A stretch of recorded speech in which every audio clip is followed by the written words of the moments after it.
Hello guys, welcome to my channel গরম মশলা with MG. ছ্যাঁচড়া খেতে বাঙালিরা সকলেই খুব পছন্দ করে এবং অনেকেই বাড়িতে এটা প্রায় রান্না করেন। তবে আমি যেভাবে রান্না করি এই রকমভাবে যদি রান্না করেন তাহলে কিন্তু এর টেস্ট হবে একেবারে অনুষ্ঠান বাড়ির মতো। আর ছ্যাঁচড়া বানানোর জন্য বেশ কিছু সবজি নিয়ে নিয়েছি। রান্নাটা করতে করতে স্পেসিফিক্যালি কি সবজি নিয়েছি সেগুলো বলে দিচ্ছি। তাহলে চলুন দেখে নেওয়া যাক আমি রান্নাটা কিভাবে করেছি। ছ্যাঁচড়া বানাতে অবশ্যই লাগবে মাছের মাথা। সেই জন্য একটা বড় কাতলা মাছের মাথা ভালো করে ধুয়ে পরিষ্কার করে নিয়ে এর মধ্যে লবণ আর হলুদ ভালো করে মাখিয়ে দিয়েছি। কড়াইতে 2 থেকে 3 চামচ মতো সর্ষের তেল দিয়ে তেলটাকে খুব ভালো মতো গরম করে নিয়ে লবণ হলুদ মাখানো মাছের মাথাগুলো ছেড়ে দিয়ে উল্টে পাল্টে ভেজে নিচ্ছি।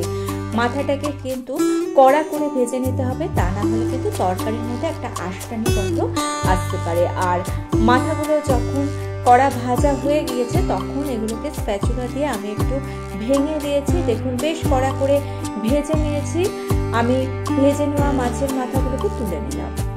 অন্য একটা কড়াইতে দিয়ে দিয়েছি আরও 3 থেকে 4 চামচ সর্ষের তেল। তেলটাকে গরম করে নিয়ে এর মধ্যে দিয়ে দিচ্ছি 5টা মিডিয়াম সাইজের কুচিয়ে নেওয়া পেঁয়াজ। পেঁয়াজের পরিমাণ কিন্তু আমি একটু বেশি দিয়েছি, আপনারা ইচ্ছে হলে কমিয়ে নিতে পারেন। পেঁয়াজটাকে মোটামুটি ওই 3 থেকে 3.5 মিনিট মতো ভেজে নিচ্ছি। খুব কড়া করে ভাজবো না, একটু নরম হয়ে যাওয়া পর্যন্ত পেঁয়াজটাকে ভেজে নিয়ে এর মধ্যে দিয়ে দিচ্ছি সবজি। পটল দিয়েছি, আলু দিয়েছি, কুমড়ো অবশ্যই দিতে হবে, আর অবশ্যই দিতে হবে পুঁই শাক। পুঁই শাকের ডাঁটাগুলো আমি দিয়েছি আর পাতাগুলোকে আলাদা করে রেখে দিয়েছি। স্বাদ অনুযায়ী লবণ দিয়ে দিচ্ছি, হলুদ দিয়ে দিচ্ছি। ভালো করে সব কিছুকে মিশিয়ে নিচ্ছি। ভালো করে সব কিছুকে মিশিয়ে নিয়ে কড়াইটাকে আমি ঢেকে দেবো মোটামুটি 10 থেকে 12 মিনিটের মধ্যে। এইরকমভাবে ঢেকে রান্না করলে সবজি দিয়ে জল বেরোবে আর সেই জলেই কিন্তু সবজিগুলো সেদ্ধ হয়ে যাবে।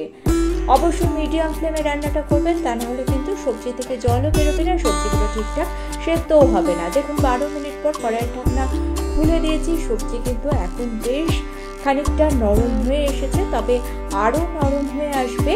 এর মধ্যে আরও কিছু উপকরণ আমি অ্যাড করে দিচ্ছি। দিয়ে দিচ্ছি বেগুন। বেগুন অবশ্যই দিতে হবে, বেগুন না দিলে টেস্ট কিন্তু ঠিকঠাক আসবে না। দিয়ে দিলাম পুঁই শাকের পাতাগুলো, আর দিয়ে দিচ্ছি 12 থেকে 14 কোয়া রসুন। রসুনটাকে গ্রেট করে দিয়েছি। 1/2 চামচ জিরের গুঁড়ো দিয়ে দিলাম, আর 1 চামচ মতো ঝাল লঙ্কার গুঁড়ো দিয়ে দিলাম, 2 কাঁচা লঙ্কা দিয়ে দিলাম, 1 চামচ গরম মশলা গুঁড়ো দিয়ে দিলাম, আর দিয়ে দিলাম বেশ খানিকটা হলুদ। ঝালের পরিমাণটা নিজেদের পছন্দ অনুযায়ী দেবেন। সমস্ত মশলার সঙ্গে সবজিগুলোকে আবারও ভালো করে মিশিয়ে নিয়ে কড়াইটাকে আমি ঢেকে দিচ্ছি। মিডিয়াম ফ্লেমে 10 মিনিট মতো রান্না করবো, তবে মাঝখানে কিন্তু অবশ্যই ঢাকা করে নাড়াচাড়া করে নিতে হবে। দেখুন 10 মিনিট পর কড়াইয়ের ঢাকনা খুলে দিয়েছি। সবজি এখন বেশ অনেকটাই সেদ্ধ হয়ে গিয়েছে। এইবার এর মধ্যে আমি অ্যাড করে দেবো ভেজে রাখা মাছের মাথাটা দিয়েও ভালো মতো সবজির সঙ্গে মিশিয়ে নিচ্ছি। ভালো মতো মিশিয়ে নিয়ে কড়াইটাকে আবার ঢাকা দেবো। এখানে কিন্তু জল ব্যবহার করা যাবে না, জল ব্যবহার করলে কিন্তু টেস্টটা সম্পূর্ণ নষ্ট হয়ে যাবে।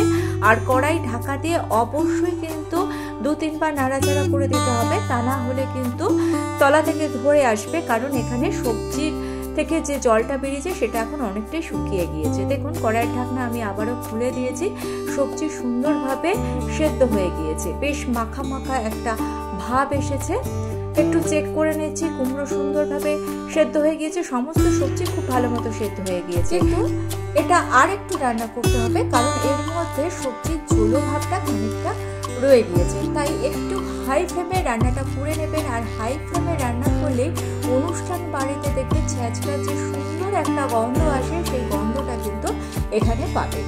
আরও 5-6 মিনিট হাই ফ্লেমে রান্না করবো, তবে তার আগে এর মধ্যে অ্যাড করে দিচ্ছি স্বাদ অনুযায়ী চিনি। চিনিটা কিন্তু দিতেই হবে, না দিলে কিন্তু টেস্ট পারফেক্ট আসবে না। চিনি দিয়ে ভালো করে এইবার নাড়াচাড়া করে আমি রান্না করে নেবো। ভিডিওটা ভালো লেগে থাকলে চ্যানেলটা সাবস্ক্রাইব করে নিয়ে পাশে থাকা বেল আইকনটা প্রেস করে দিয়ে অল অপশনটা ক্লিক করে দেবেন। তাহলে যখনই নতুন কোনো ভিডিও আপলোড করবো তার নোটিফিকেশন আপনাদের কাছে চলে যাবে। আর এইরকমভাবে অবশ্যই বাড়িতে একদিন পুঁই শাকের ছ্যাঁচড়া রান্না করবেন। কেমন লাগলো কমেন্টস করে জানাতে ভুলবেন না।